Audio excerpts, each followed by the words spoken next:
नमस्कार मंडळी, आपलं स्वयंपाकघर या यूट्यूब चॅनलवरती सर्वांचं स्वागत आहे। आज आपण बेसन पीठ आणि कोथिंबीरीपासून एक नवीन रेसिपी पाहणार आहे। कदाचित ही रेसिपी या अगोदर तुम्ही कधी ट्राय केली नसेल। जर केली असेल तर तुम्ही कमेंट करून नक्की कळवा। तर ही रेसिपी बनवण्यासाठी मी इथे एका बाउलमध्ये 1 वाटी बेसन पीठ घेतलेलं आहे। ही बेसन पीठ मी अगोदरच चाळून ठेवलं होतं। 1 वाटी इथं बेसन पीठ घ्यायचं आहे। आता या बेसन पिठामध्ये चवीनुसार मीठ टाकायचं आहे। त्यानंतर मी घरगुती लाल तिखट इथे मोठ्या चमच्याने पाव चमचा टाकलेला आहे। त्यानंतर 1 चमचा हातावरती ओवा घेऊन चोळून याच्यामध्ये टाकलेला आहे। त्यानंतर 2 ते 3 चिमूट खाण्याचा सोडा देखील याच्यामध्ये टाकलेला आहे। आता हे सर्व चमच्याने व्यवस्थित आधी मिक्स करून घ्यायचं आहे। त्यानंतर याच्यामध्ये हळूहळू पाणी टाकून याचं मिश्रण तयार करायचं आहे। आता याच्यामध्ये पाणी टाकत असताना सुरुवातीला थोडंच टाकून हे मिश्रण आपल्याला बनवायचं आहे, जेणेकरून आपलं मिश्रण जास्त पातळ होणार नाही। म्हणून सुरुवातीला थोडंच पाणी ॲड करायचं आहे आणि व्यवस्थित असं मिक्स करून घ्यायचं आहे। आपण वडापाव बनवताना जसं मिश्रण बनवतो त्याच पद्धतीनं इथं बेसनाचं आपल्याला मिश्रण तयार करायचं आहे।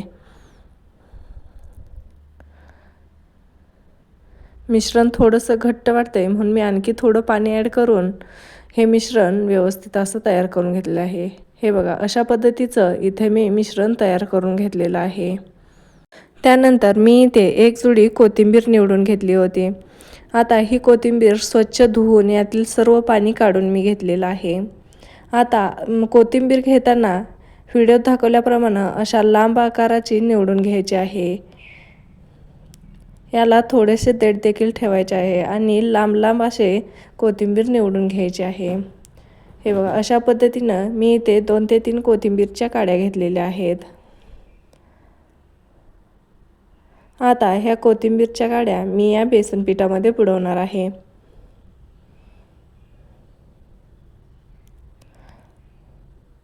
आता तोपर्यंत मी इकडे गॅसवरती तेल देखील तापत ठेवलं होतं। आता आपण तुम्हाला कळालंच असेल की आपण अशा पद्धतीने कोथिंबीरची भजी बनवणार आहे। तर आपण कोथिंबीर चिरून न घालता डायरेक्ट मिरची भजी ज्याप्रमाणे बनवतो त्याचप्रमाणे याच्यामध्ये कोथिंबीरीच्या काड्या बुडवून घ्यायच्या आहेत आणि याचे भजी बनवून घ्यायचे आहेत। तर अशा पद्धतीनं बेसन पिठामध्ये पूर्ण कोथिंबीर व्यवस्थित अशी बुडवून घ्यायची आहे आणि त्यानंतर तेलामध्ये सोडायचे आहे। तेल व्यवस्थित आपलं गरम झालेलं आहे। आता याच्यामध्ये आपण ती कोथिंबीर सोडून घेऊया।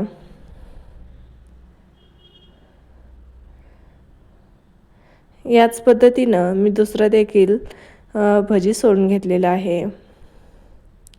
आता सुरुवातीला गॅस फुल होता, त्यानंतर गॅस बारीक करायचा आहे आणि भजी तळून घ्यायची आहेत।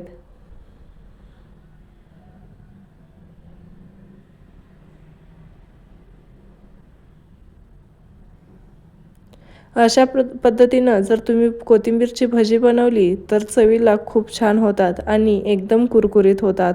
आपण नेहमी जे भजी बनवतो त्यापेक्षा चवीला खूप छान होतात।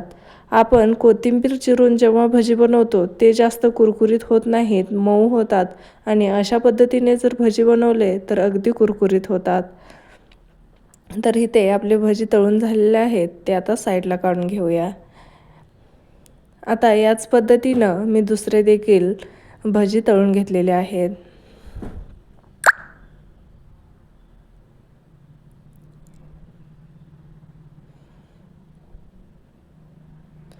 तर तुम्ही कधी अशा पद्धतीनं कोथिंबीरची भजी ट्राय केली असतील तर कमेंट करून नक्की कळवा। आणि जर कोणी असे ट्राय केले नसतील तर तुम्ही या पद्धतीने नक्की ट्राय करा। सर्वांना आवडतील असे हे भजी होतात।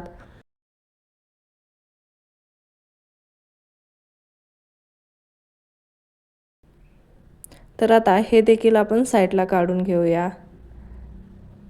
याच पद्धतीने मी ते सर्व भजी अशा प्रकारे तळून घेतलेले आहेत।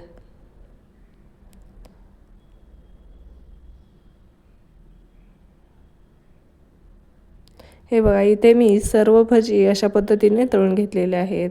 सुरुवातीला मी थोडेसे कोथिंबीरच्या लांब काड्या घेतल्या होत्या, त्यामुळं आपले भजी खूप मोठे झाले होते. त्यानंतर मी कोथिंबीरच्या काड्या थोड्या लहान आकाराच्या घेतल्या होत्या, त्यामुळे आपले भजी छान बनलेले आहेत.